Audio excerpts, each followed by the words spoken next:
When are the Liberals properly going to vet their candidates? Fellas, you need to be careful what you say on podcasts because it lasts forever. So, But this particular candidate, they said this in July last year. Not only did they let him run an unwinnable seat, but they put the bloke in campaign HQ. And this stuff's not, this isn't borderline stuff. This is batshit crazy stuff.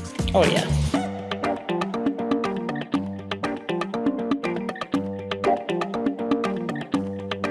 The presenting sponsor for Socially Democratic is Dunn Street. Dunn Street is a campaign agency that specialises in community organising. We only work with people and organisations who want to build power to make the world a better place. And if you want to create change in your world in 2026, then hit us up at dunnstreet.com.au. A special shout out to all of our Patreon members. If you want to join those wonderful supporters of our podcast and financially support our show so we can continue to produce great episodes each week, then we encourage you to click on the link in the show notes and subscribe to the Patreon of Socially Democratic. And finally, today's episode is brought to you by Maurice Blackburn Lawyers. For over a century, Maurice Blackburn has stood up for fairness, championing the rights of everyday Australians and shaping landmark legal reforms. Today, they're harnessing new technologies to make justice more accessible, more efficient, and more responsive to the needs of modern Australia. All right, let's get on with today's episode. We are taping this one on a Wednesday evening on the lands of the Ngara peoples. I'm in the Blue Mountains of New South Wales. Never been here. And I just always thought it was like the Adelaide Hills, but turns out, no, it's a bigger deal. And I apologise to the people of the Blue Mountains because it's actually beautiful. And it is our second episode of the South Australian Election Weekly Recap, 8 days to go. And to help me recap the week that was, I am once again joined by a senior advisor from Capital and a former chief of staff to various ministers and successful South Australian governments, Matt Clemow. Welcome back. How are you, Stephen? I'm joining you from the land of the Buundik people in the state seat of Mount Gambier in the far southeast. Beautiful. And she had a starring role on MacLeod's Daughters for 7 seasons and won 5 Logie Awards. No. She is the executive director for the McCall Institute of South Australia and a former campaigner both in the Northern Territory and in South Australia. It's great to have her back on the show as well. Hannah MacLeod, how are you? Thank you. Good, thank you. On Ghana land in Adelaide. Did you ever get shit when MacLeod's Daughters was on in high school? Would you have been in high school when MacLeod's Daughter was on? Yeah, but I somehow was the wrong age or something for it. And as you know, different spelling. So that is true. I try to skip over that one. I had a friend who was a boom operator on MacLeod's Daughters. That's as close as I've ever got to celebrity status right there. The very first political story that I wrote as a journalist in 2004 was the good guy from MacLeod's Daughters, so not the guy that ended up on all the horrible charges, but the good guy, for reasons that made zero sense, wanting to, a media story endorsing Kate Ellis for the federal seat of Adelaide. And it was the first political story that I ever wrote. So. Wow. I wonder if that boom operator had some role in it. Nick something, yeah. See, this is why people tune into this podcast when it comes to the South Australian election, is this niche information and factoids that you get that you don't get on any other political podcast. Miles Pollard was his name. I just worked it out. G'day. Hi, Miles. Hi, Miles. Hope you're doing well. All right. No polling to report on this week, so let's get straight into the week that was. And no campaign launches or leaders' debates as we are recording. There are 2 this week, but we'll have to do them next week. But there certainly has been some movement and colour and a bit of controversy. I want to talk about major policy announcements that have come out this week, starting with the Red Team. Hannah, there's been a sort of a theme this week from the Malinauskas campaign in terms of the announcements they've made. Give us a bit of a rundown of what they've dropped. This is the one I've been waiting for. This is sort of Mally's baby. So he led the nation on the social media ban for under 16s. His big focus has always been getting kids off screen and getting them active. So this week we've seen across a few days him make announcements to do just that. One of them is 150 hours of mandatory active learning per week in school. So this is things like incorporating sport, drama, just being a little bit more physical rather than sitting on a chair at a desk all day, every day at school. Free school camps, free activities before and after school, expanding sports vouchers to 16, 17 and 18-year-olds, free school holiday come and try sessions. The list goes on. Like I said, this has been one of Malinauskas' focus. He's got making these announcements with a big banner behind him that say kids off screens. So been waiting for this one. He's been working these ones up for quite a while. He was sort of the first mover in Australian politics on this particular issue. And it's interesting when you think about the response by the federal government to it. This podcast in particular has been a little critical of the government in terms of the federal government in particular of being risk adverse. But this was one area where they picked something that a small percentage of the population was very opposed to and vocal about it, but there was an underbelly that the vast majority of people, in particular parents, were very much in favour of. And Mally obviously picked the wins on this one a long, long time ago, and he's now doubling down on it. What are you getting a sense from in terms of the additional announcements that he's made this week? In terms of is he just targeting parents around their relationship with their kids and what their kids are doing, or is there a cost of living component to these series sets of announcements as well? A bit of both. So the free school camp, is huge. That's for parents. That's a cost of living measure, but it's more than that. It's sort of it's knowing that there might be a kid that goes home to their parents and doesn't give them the permission slip for the school camp because they've heard mum and dad talk at the dining room table and say, how are we going to pay our bills this week? And the kid might pocket that and just not go. So this is really more that social mobility piece as well, to say, well, every kid, this is off the back of them making public school free. So every kid should go to school. Every kid should be able to be engaged in activities before and after school, sport, drama, and then they should be able to go to school camp with their peers without fear of being the one that they can't afford to go. Matt, electorally, where would you think this is going to have a really positive impact for Labor? I think probably in a kind of broader narrative sense, it ties into what this Malinauskas cabinet looks like and what the parliament looks like. I think we've spoken before about how different this cabinet looks like in an age sense to the cabinets that we worked for, and governments all kind of around the place. You've got, by my count, all but 2 cabinet ministers with school-age kids, if not kind of early learning kids. We know that this leads to a fundamentally different debate. In terms of where is this playing out, well, it's everywhere that they have already won and probably aren't targeting anyway. Where is it being reinforced in an equity sense? This is to kind of use the federal kind of equivalent. It's the Boothby voter. It's the Sturt voter. It's in those push Liberal-held seats that Labor is now targeting, showing the parents there that you can't do federal tax cuts for cost of living, but you can do $600 in school fees here per kid, $500 in school camp per kid. The other part that they did, I think, to kind of show the kind of breadth of what they're trying to do, was they introduced some recreational fishing part into the kind of sport voucher equivalent. Again, I think to show here are the non-screen things you can do for free. Here are the non-screen things you can do without paying, expensive piano lessons or, whatever the kind of equivalent is.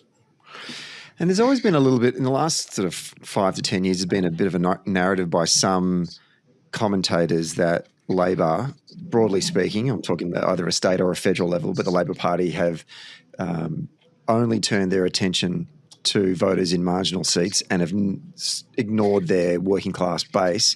But I would imagine that a policy like this as well would resonate just as well with a traditional blue-collar working class Labor voter in an area like Elizabeth as it would in some of these seats that we're looking to take off of the Tories, right?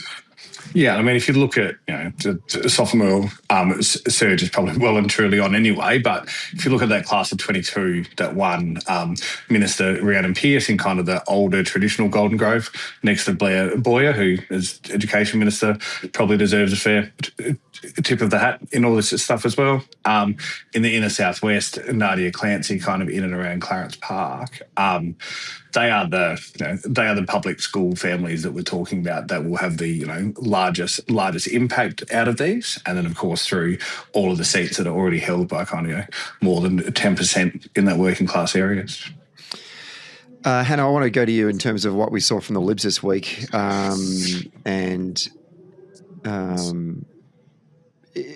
even before you mention the stuff that they focused on, have they responded to some of these announcements? Like, are we seeing a reaction from the action of the government, or are they saying, well, we've got our announcement agenda and we're just going to stick to it? They're not responding. They're doing their own thing. The other thing is that Labor have quite clearly this whole election campaign dedicated themes and weeks. So you'll see, for example, Housing Week, and it will be day after day of a housing policy announcement.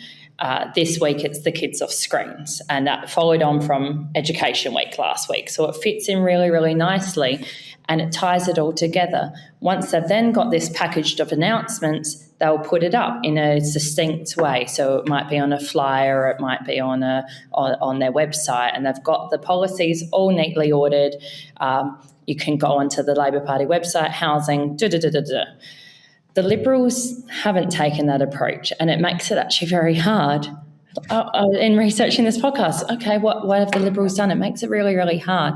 I think we spoke last week about that they're struggling to get airtime as it is. There's war happening, there's this and that.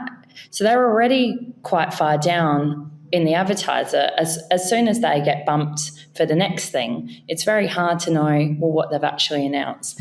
The two announcements that I saw just through social media, one was on discounts for IVF, which is good policy, but it seemed to me quite similar to Labor's policy, which they already announced during Health Week. And then you had another one which looked good. It was Ashton Hurn sitting in the cockpit of an aeroplane announcing defence and space apprenticeships.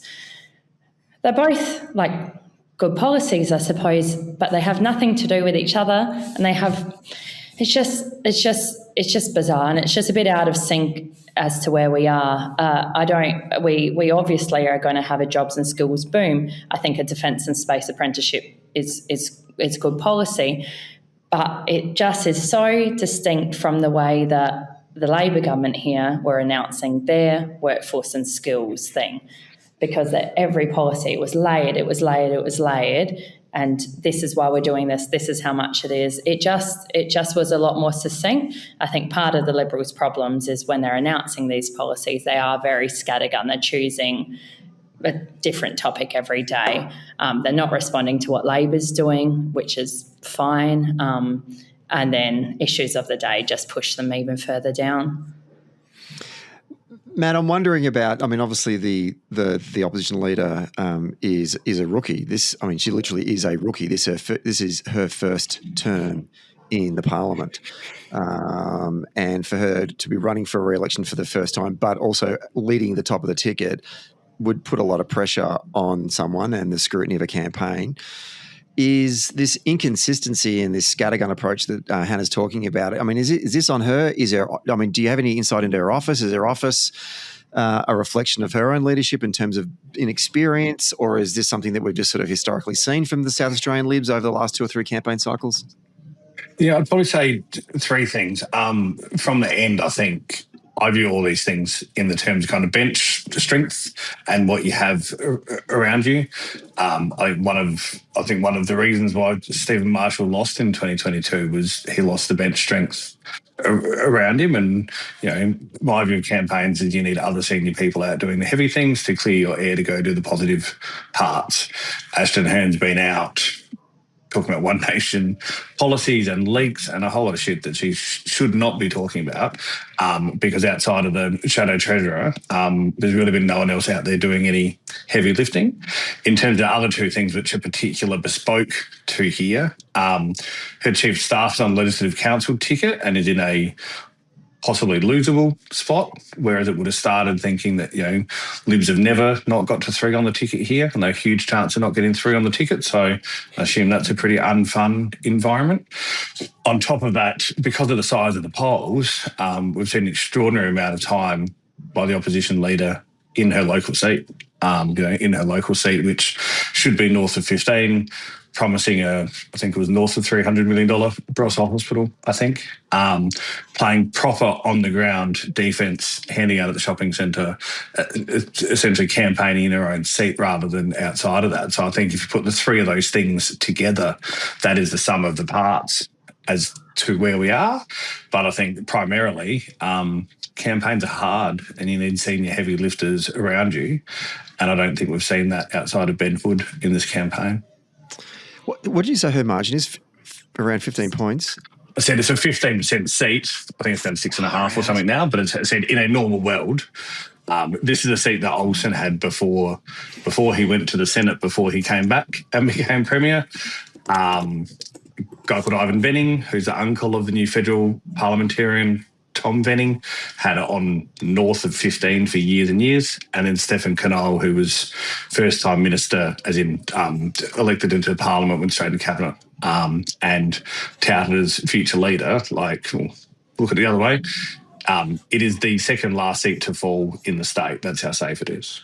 And it's 11.9. And they're dropping that kind of money on that kind of announcement. That is... Yeah, north of 300 mil on a hospital for that seat only. That is telling.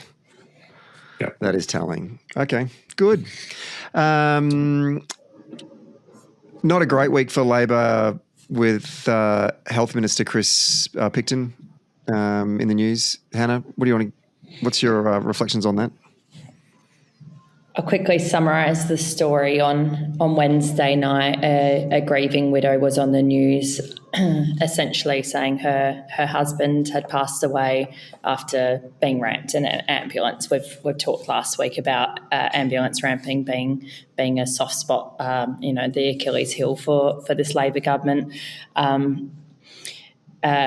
She mentioned on that news cycle that she'd submitted a complaint. So the Health Minister's office went into their emails to look for that complaint. They found an email supposedly from the man praising the great health system. That email was then released to journalists, and it turns out it was a different man with the same name. So this is a serious misstep from an otherwise very good, polished campaign that Labor has run. It's obviously got the news cycles. You've got the opposition leader demanding that the minister resign. He's already said he won't. The Premier said even if he tried to, I wouldn't accept his resignation. And it's interesting because last week we talked about what were some of the weaker parts of the Labor offering and what would the Liberals say about Labor, and one of them was ramping. Mm-hmm. And we said we acknowledged it, but I guess the view of you two were it's not something that's going to dominate the conversation. Do we see, with 8 days to go, do we see that is now going to become a conversation that may dominate the news, notwithstanding the Nationals leader knocking it off the front page? But there's always a new day and a story can kick along. Are we getting a sense from the Tories that they are going to try and give this a bit of a nudge as we head into early voting?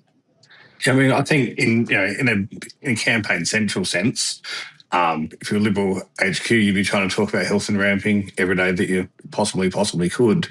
What's probably been so clear about the last couple of days, and I said Hannah's right, it's been ugly, it's been horrible. And the best kind of media cycle that Ashton Hurn Ashton Hurn had was kind of eaten up within 4 or 5 hours.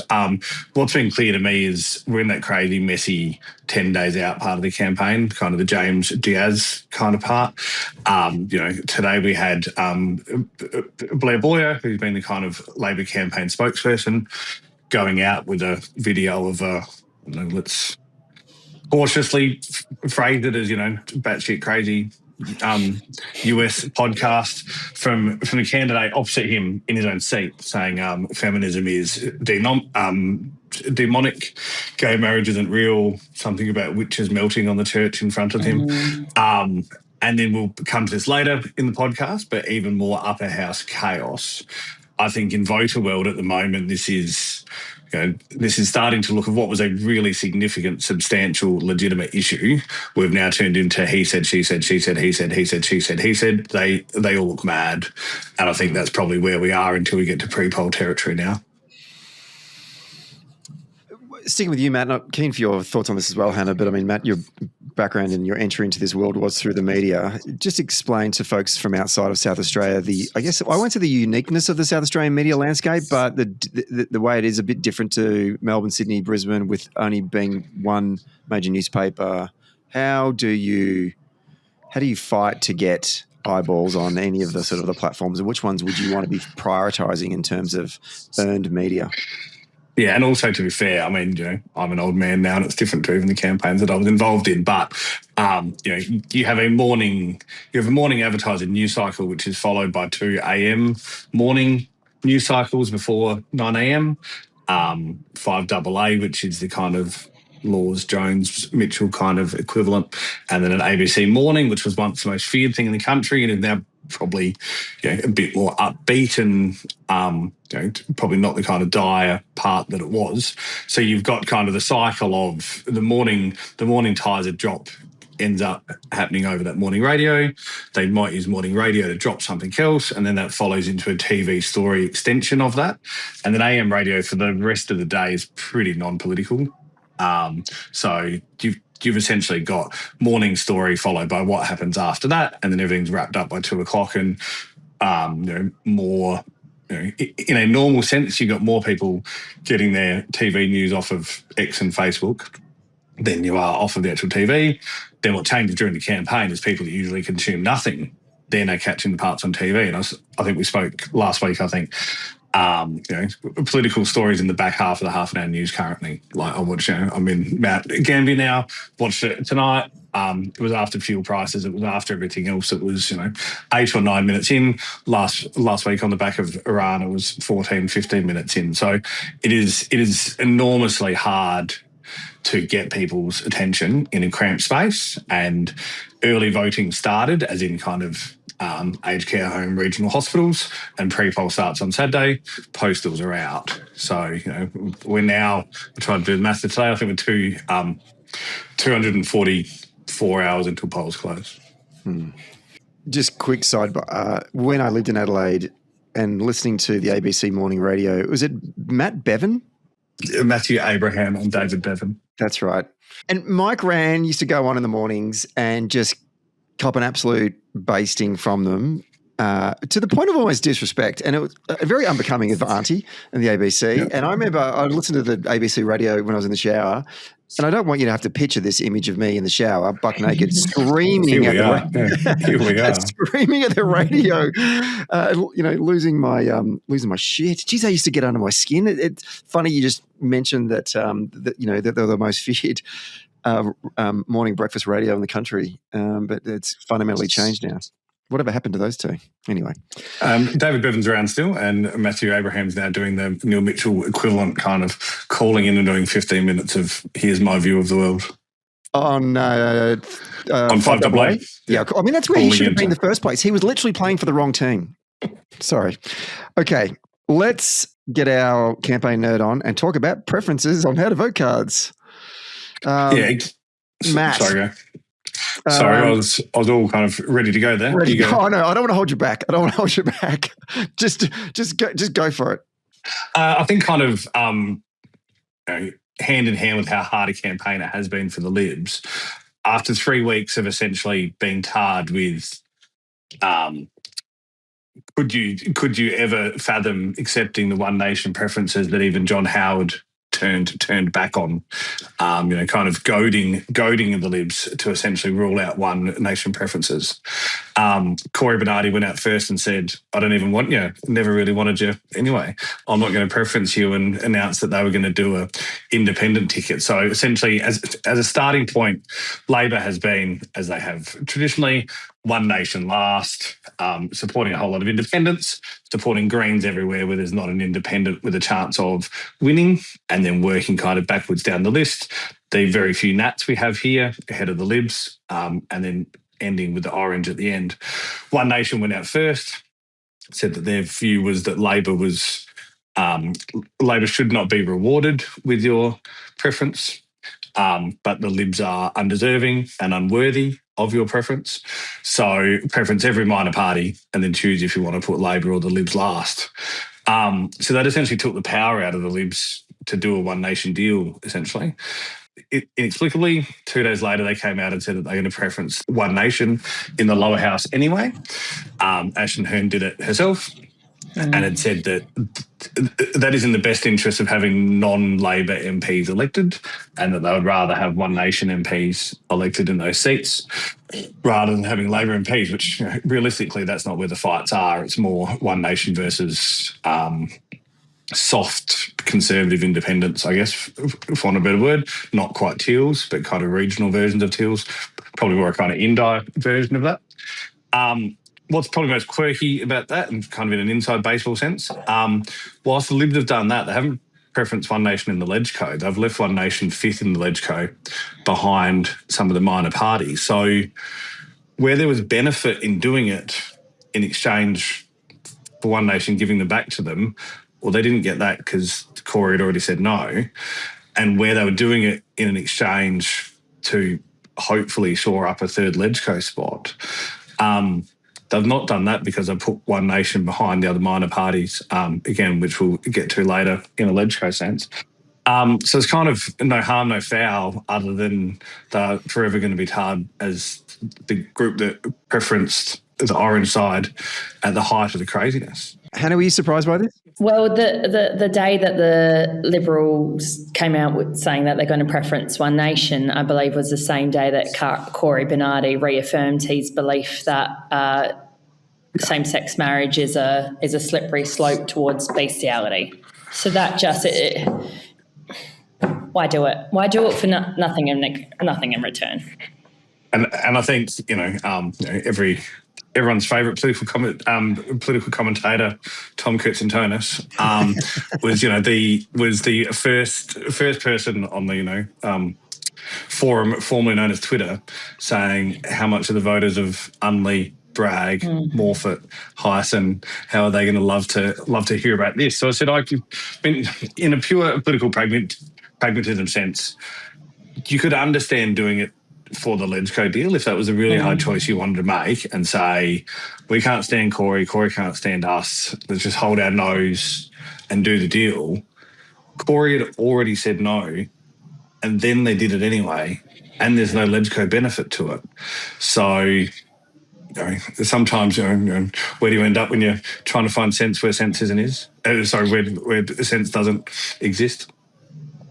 Further on the Liberal preferences, they also came out quite strongly saying they're going to preference their former leader, David Speers, last after he was convicted of criminal charges, yet they did not give the same treatment to two other independents who are either alleged or they may both be alleged criminals. So again, just another, but there's, I think we've said previously, the vote is split on the right so much. You can really preference a few others before you're preferencing these people. It felt like the Liberal Party negotiating team obviously approached One Nation and said, let's do a deal. We'll give you preferences in the upper house to ensure you get, maybe jag a second or even maybe a third. In return, we want your preferences in the lower house across the board. And maybe we'll also preference you higher than Labor in the lower house as well, just to sort of as an assurance policy. and they've said no, and they've left standing there going, well, what do we do now? We've got to make a decision in the lower house about our preferences. It's either going to go to Labor or it's going to go to One Nation. And I'm assuming there would have been a debate saying, well, if we preference One Nation, to your point, Matt, and to the point of Minister Coots and Tonus, how does that play out in traditional blue rinse, blue ribbon Liberal eastern suburb seats of Adelaide versus the regions? And I guess they've taken a punt and said, we can send a message to this outer suburbs into regional South Australian right-wing male voter that we rank One Nation higher than those socialists. So somehow please vote for us. I can't. There's a not 0% chance that they'd agreed it with Corey. They'd printed the postal how to votes and Corey ratted on them and they didn't want to admit to the least bad story. Like, anything is possible here because what has transpired makes no sense. Like, there are at least four really country seats where Lib 1, One Nation 2, One Nation 1, Lib 2, in a world where booths were staffed, would have been enough to most likely save them. But if that hasn't transpired, I mean, where I am now, so Gambia, really strong history of Libs refusing to let people into their parliament and into their party room and instead losing to them as independents all the way back to 1997. This is in the middle of federal Barker. There is an enormous chance where the Libs run fourth on primary. That's nuts. That is crazy.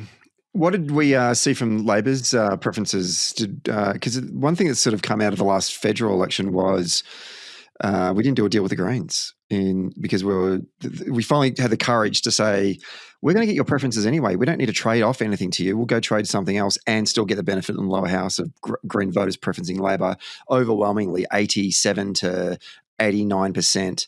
What has happened in that?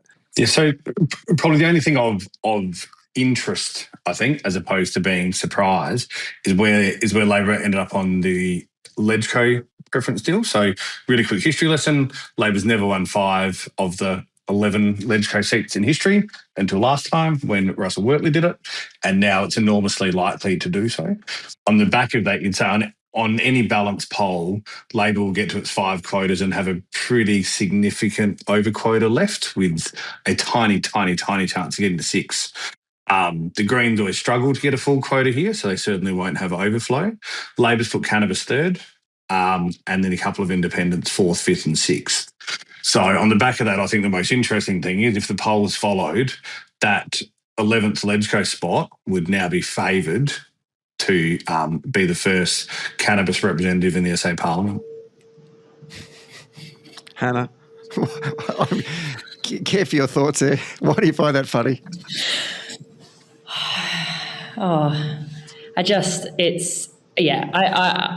In lower house seats, there's not many options. So I think it really has just been Labor Green automatically because the rest are all on the right. So I believe potentially even this time around, if people are just numbering a 1 in the lower house ballot, there is a sort of a pre-submitted ballot that gets followed. Is that right, Matt? Yes, so there's the provision now that says if your intent is the word, so if you have intended to vote, if the intention of your vote is clear, so at the last election, Jeff Brock, the minister who changed seats, beat former Deputy Premier Dan Van Holst-Pellecan, he handed out a vote 1 me and then lodged a ticket. So there is a provision to do that. The independent down here, a guy called Travis Fatchin, who used to work for the former, now jailed Lib-Turn independent MP, he has put out just the 1 ticket. And again, talking about non kind of Labor preferences, there are two seats that I'm aware of. Mount Gambier is one of them, where the Libs and Labor have both put the independent who's most likely to beat them at 2, essentially guaranteeing them victory. The other one is a seat of Carvel, John Olsen's old seat when he was Premier. Dan Cregan, elected as a Liberal, then became Speaker, then became Independent, then became Minister in a Labor cabinet, and is now leaving the Parliament. He'll be replaced by a guy called Matt Schultz, who has, again, Independent, who will most likely, I think, win on primary anyway, but has ended up in a position where Labor and Libs have both put him second on the ticket, which is extraordinary when you think about it in every single way. Let's turn to campaign content brought to you by Magic Mountain. And Cooper's Brewery, I thought. Weren't we gonna... The money hasn't come through yet, Matt. Vale Ale, if you want me to try. Oh, there you go. Hannah, what kind of content caught your eye this week, either in a good way or a bad way? Look, I'm going to get a bit of flack because after we spent so long criticising Ashton Hurn's ad last week, a lot of people were saying, we actually thought it was really good and we thought the voiceover was the best bit. So I'm a bit hesitant that I'm nominating. Were these Labor people or were these Tories that were coming back at you? A Labor MP who shan't be named. Like I did go back and listen to the episode and that part of that analysis that we talked about, that particular 90-second thing. And I've reflected a bit more on it. And I think both of you hit the point anyway in your reflections. And it was, this is clearly appealing to blue blood Tories. This is an ad saying, look, we know we're going to lose, but I am a Tory and this ad is so just, this is me. So I guess in some ways you could say it was a good ad. So as I said, Ashton announced an IVF policy on the weekend, and she posted it on her Instagram, and she had about 5 photos, her with babies, with mums, with dads, the normal photos. And as I was scrolling through these photos, I thought, oh, hang on a minute. Checked it, went, is this the right post? And it's a photo of Ashton dunking a basketball. She's getting serious airtime. Dunking a basketball. Just that's the standalone photo on the IVF announcement. That really caught my eye, and that it was just like she did this cool shot, and she wanted people to see it. There were two kind of quirky bits that I saw this week, both from the seat of Carvel, which again is in and around Mount Barker. We were talking about corflutes. Obviously, corflutes have been banned. The local independent guy called Matt Schultz has got the owner of the Oakbank Hotel to put a corflute on either side of the enormous black bull, which is kind of sitting on top of the roof. So everybody driving through the Adelaide Hills gets a double-sided view of Matt Schultz. There's some campaign content when I shared that showing that the Lib candidate up there, a guy called Bradley Orr, is his corflute outside a hotel, and it's somehow alongside the chalkboard, whilst the chalkboard is advertising Dumbass Night, which is, what was that Howard thing from the SCG years ago where the guys wearing the T-shirt saying I'm with stupid with the arrows? Yep. Well, it sounds like we're slipping into our weekly nominations brought to you by the Popeye and Ann Mills. Probably unanswerable questions from this week. Who's got one of these? You can go first, Stephen. Look, I just saw on 7 News Adelaide during the week about the corflute wars. Obviously, there's no longer the ability to post or bunt up a corflute on a Stovey pole, but obviously people are now sticking them on their front yards and whatnot. And it was this and article. Cows. And cows, yeah, and next to chalkboards. And it was a minute 30 dedicated to people pinching corflutes. And I was like, oh, my God. Democracy is a beautiful thing. It's also a precious thing. But how bad is it that the news has sent out a camera crew to interview libs who have stuck a camera above their corflute to track the person who's stealing their corflute? Like probably unanswerable questions. When are we going to stop caring about corflutes? Can we just all just say that no one's going to win a vote by having a massive headshot of the candidate with their name and their party colours? It's just not going to shift a vote. Can we just stop, please, caring about corflutes? I just find it fascinating. Yeah, I think the other part has been here. So in terms of, in a law sense, it's been that they can't be in public places. So can't be on Stovey pole, can't be in those things, but they can be on public property. So I was talking to Deputy Premier Clemow the other day, and he was saying that he was up in the hills at a pub and they had a corflute of the lib on the fence because they'd agreed to put it on the lib. And he just said, so he had a crack at them and said, why isn't there a Labor one there? And by the time he'd left, there was a Labor one on the fence of the pub next to the lib one. So I think it's it's almost as whoever asked first. Like can I leave my brochure on your counter? I was talking to another member who like Hannah, I won't name, saying that they were at a post door knocking kind of drinks event, and again there was a opponent's corflute there, and by the time they'd left, there were two of theirs on either side of the opponent's one that was there when they got there. So I think it does kind of become the silly, I'll put mine next to yours, and then you'll put more, and then we'll put more, and they'll all just get ignored by everybody. I look back to even my own career in Young Labor and the obsession that even I had at getting up at midnight on election night and going to like 8 polling centres and just completely Christmas wrapping the boundary of the St Kilda primary school and being so obsessed with it. Like I get it, there's a bit of fun and excitement, but you just get to a point where like, what is the point of this? True story. Ari Suss and I don't know if I should name check Ari. I know he does listen to the podcast, but him and I during, I can't remember what federal election it was, but it was in the early 2000s in Melbourne Ports. We got to a particular primary school in Middle Park super, super early, like 3 a.m. And we're like, yes, we'll beat the Tories because they're normally here at this time. Covered the entire school in Labor Party bunting and corflutes. Came back the next morning at about 8 o'clock just to check on the booth captain to see how they're going. We'd covered the wrong school. It was the parish church hall on the other side of the street. Anyway, and got an absolute earful from the booth captain. Why did you friggin' idiots do? Like, fuck off, I got up at 3 a.m. Anyway, sorry, I digress. Hannah, do you have a nomination for probably answerable questions this week? We've sort of discussed it a little bit. It's when are the Liberals properly going to vet their candidates? After this candidate for Wake came out with these comments from a podcast, fellas, you need to be careful what you say on podcasts because it lasts forever. So it wouldn't have been that hard to double check, you would have thought. There's an Adelaide Now story up now saying that he's working in campaign office. So not only did they let him run an unwinnable seat, but they put the bloke in campaign HQ. And like this stuff's not like, this isn't borderline stuff. Like this is batshit crazy stuff. Oh, yeah. 100. I mean, I completely agree. And I was talking to some South Australians over the weekend and sort of asking them from the campaign's perspective, noms have closed now.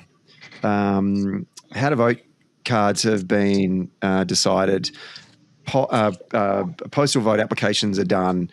People are about to start voting. It's now time for the dirt unit to kind of start to unearth all of these little hidden treasures and all of these nasty Liberal and, Greens and whoever else candidates. And I was getting a bit worried that we were running it a bit too late. But as soon as I said that, it's all now started to appear. And in particular, we've already seen one. And I imagine that there'll be more to come. And to your point, Hannah, the Liberals, I think, nationwide are notoriously bad at vetting. Or if they are vetting, they are so desperate for anyone with a heartbeat to run on a Liberal ticket that they'll say, look, let's just risk it and see if we get through and hope to God that the Labor Party's dirt unit isn't going to pick up this stuff. But this particular candidate, they said this in July last year. It's not like someone had to forensically dig through, like had to go to the South Australian Museum and get out the fish. What was that stuff called? The microfish.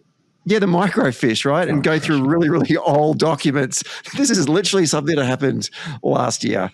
So they're just in a bad way.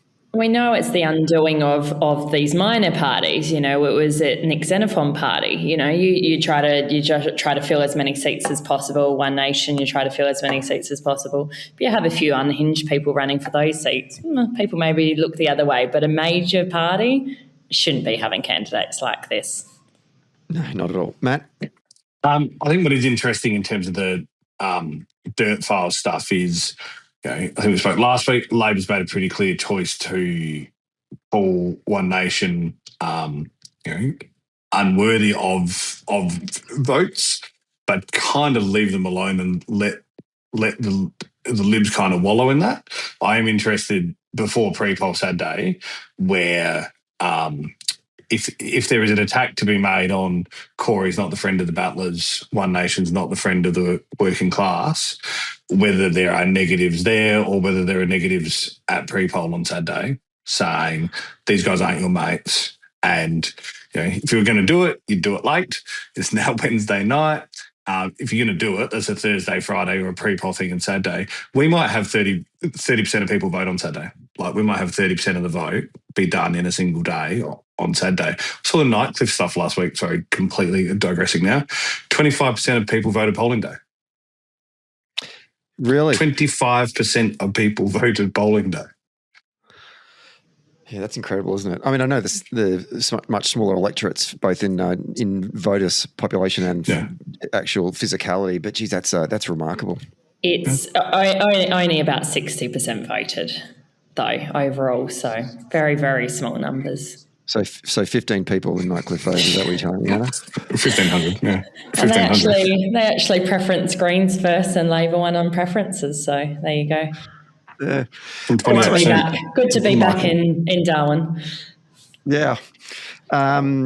Just to, and build off of that, Matt, I don't want to milk this probably answerable questions one, but I think that's something that the party has to start to get its head around, is that if we are going to construct a contrast argument against our opponents, it can't just be the Liberal Party or the Greens.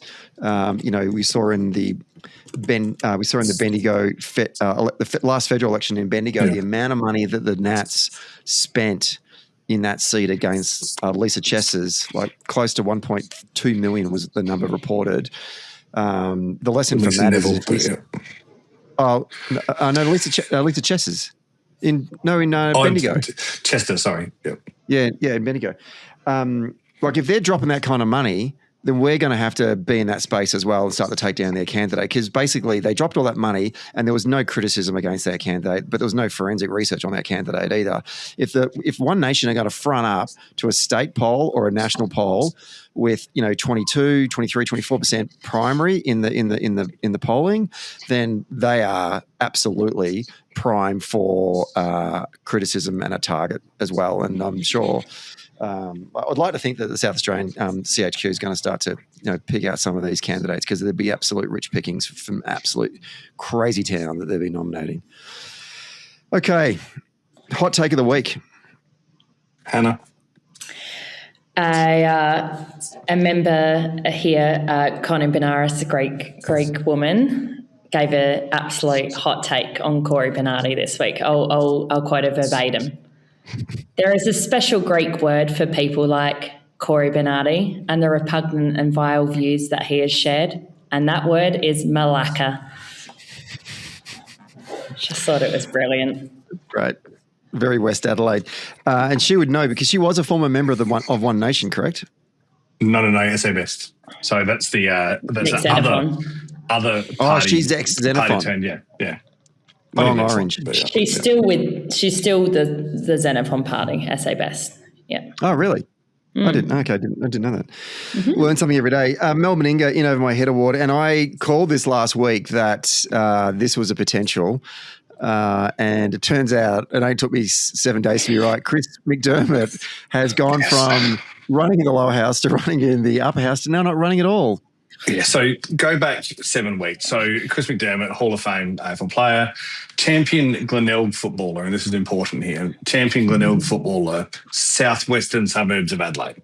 7 weeks ago, surprises everyone by being, Sarah Game elected One Nation.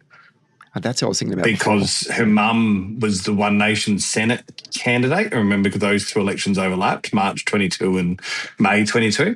So Sarah won, her mum then lost. Her mum then tried to kick her out of the party. It's been a complete mess. She then leaves One Nation on the way through. So she unveils Bone, as he's affectionately known, as the star candidate in Dunstan, which is Norwood, which is a long way away from Glenelg, which makes no sense on day one.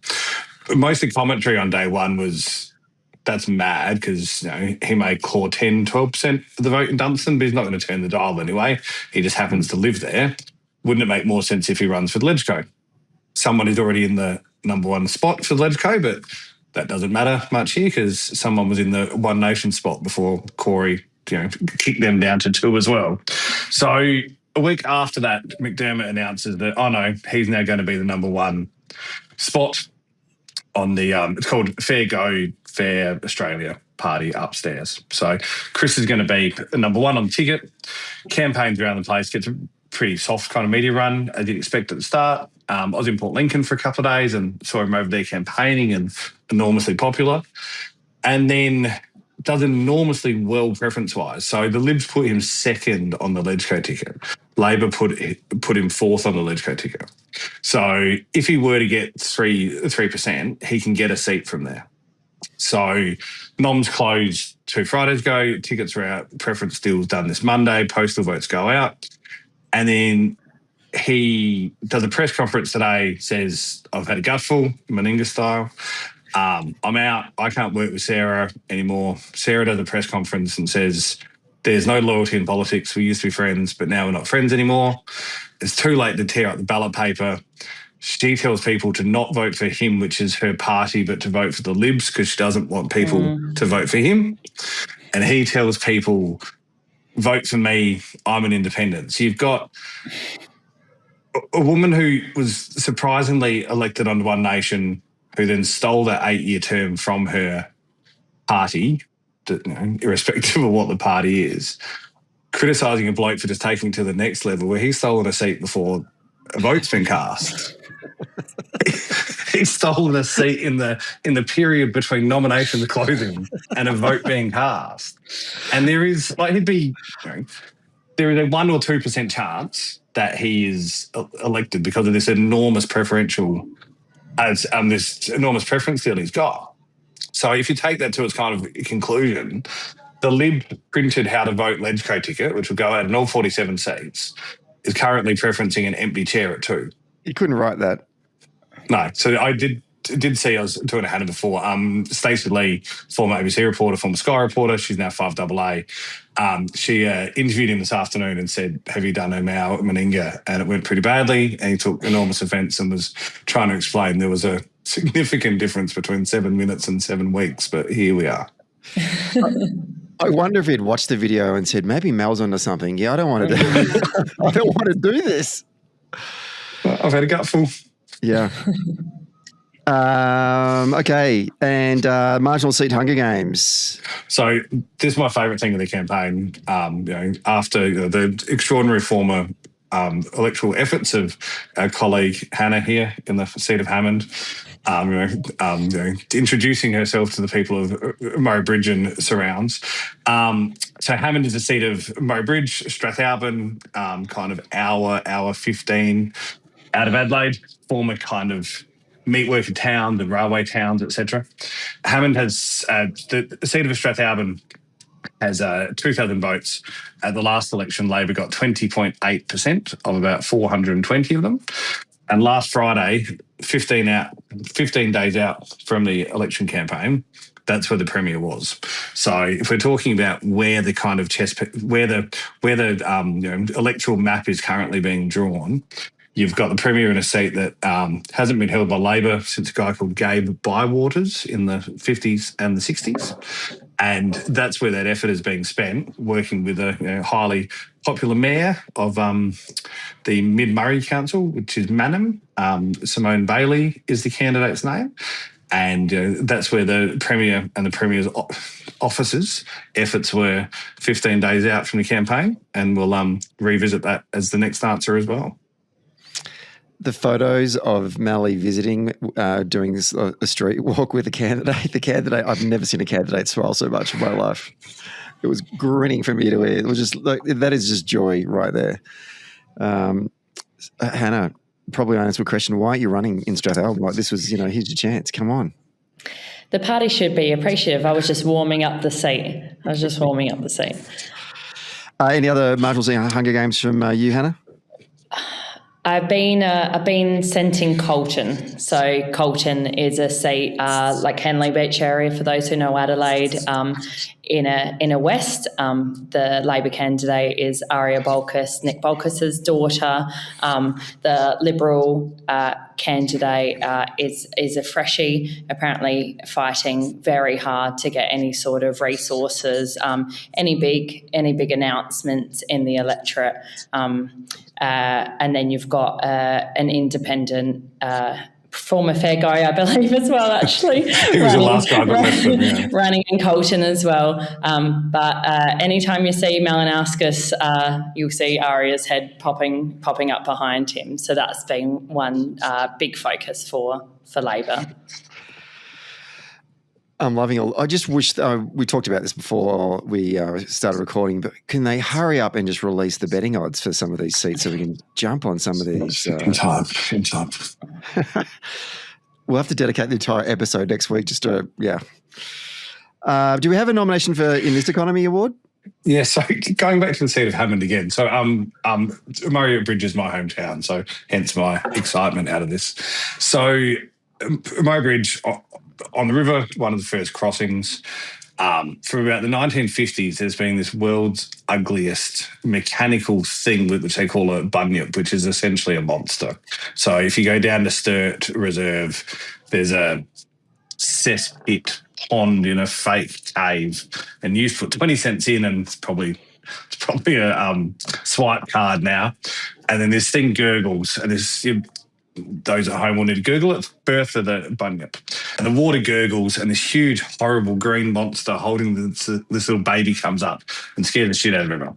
And I've actually gone back and watched the old videos, and it was refurbished in the early 80s, and it started as a show ride or something. Anyway, it's a very... It's Adelaide. It's South Australia's Puff and Billy. That's what it is. It's a very Murray Bridge thing. And at this time of cost of living and everything else, Hammond candidate Simone Bailey, there's a video of her with... I'm not sure if it's Deputy Premier Kyan Ma, or it might be, Deputy Premier Kyan Ma. And a re-elected Malinauskas government will invest $320,000 to refurbish and move Bertha the Bunyip to where the people of Hammond want her to go. And I'm not going to stop telling that story for years to come. I think we need to add in another category called Peak South Australia, or maybe just call it Heaps Good. The Heaps Good Award. That's got to be the Heaps Good Award for this week for sure. Birth of the Bunyip, look her up. Wonderful. Any other In This Economies from you, Hannah? Nothing from me. All right. Well, then, Hannah, I'll go to you next for our final category, which is Who Won the Week? It's tricky. It wasn't a good week for Labor, but I'm not sure that the Liberals capitalised on it as much as they could have. So I'm going to chicken out and call it a draw. And a missed opportunity by the sounds of it too. It's just the consistency. I think if it was more consistency, I think it could have landed a bit better. Matt? Last time we spoke, it was 16 days until polling day. It's now 8 days until polling day. And, TikTok, they haven't been able to turn the dial. Agree with Hannah. People would be, enormously, distressed at how the media stuff has played out this week, and not only taken away from the days, but certainly had some pretty horrible things said about people. My view on campaigns is it's about days and it's about winning days. And we've gone from 16 to 8. People are going to start casting their votes Saturday morning. And the opposition's running out of runway to be able to see any kind of reversal in the polls as where they currently are. 10 days, rather. 16 days to 10 days. You're right. Time's running out. And time is running out if you want to volunteer on the campaign as well. I meant to do this last week and I forgot all about it. We'll drop a link in our show notes. If you want to volunteer for the Labor campaign, go to the South Australian Labor's website and click on the link for volunteer. I'm sure one of the organisers on one of the campaigns will be in touch, particularly now that votes are going to start being cast early next week or from Saturday onwards. it basically is election day all the way till Saturday, and the only thing that we can do is have conversations with targeted voters. So get out there and knock 30 doors for one of your local Labor candidates, and there's plenty of seats that we can go after. So you don't have to be picky. You can go out to Strathalbyn if you like. And I think on that point, pre-poll will be significantly different this time. So we've cut pre-poll down from 4 weeks to 1 week. So we have Saturday being March 14th, and then Sunday off, and then the 5 days before polling day. There's kind of one major pre-poll booth per metropolitan seat. There's a couple of shared ones, but not really. They're in, I'd argue, pretty clunky, pretty hard to get to locations as well. So the volume of traffic that's going to go through pre-poll on Saturday, and then on from 8 to 10 a.m. in those metropolitan seats Monday, Tuesday, Wednesday, I think will be enormous. And if we're talking about turning the dial, that's when that's where we need the most effort, in my view. So get out there. Absolutely. Other things to note, if you haven't completed our Socially Democratic listener survey and go into the draw to win a trip to Adelaide to the 2026 ALP National Conference, please do. It'll take literally 3 minutes to complete it. We've got a bunch of other episodes that are happening in the next sort of week or so. The mailbag episode was meant to be recorded last night. I'm up in the Blue Mountains on doing a workshop with the FIFPro, which is the global union that represents professional footballers. And I've literally combined three passions in my life, which is community organising, unions, and football. And I actually it's here for 4 days. I'm wearing a different football jersey each day to the trainings.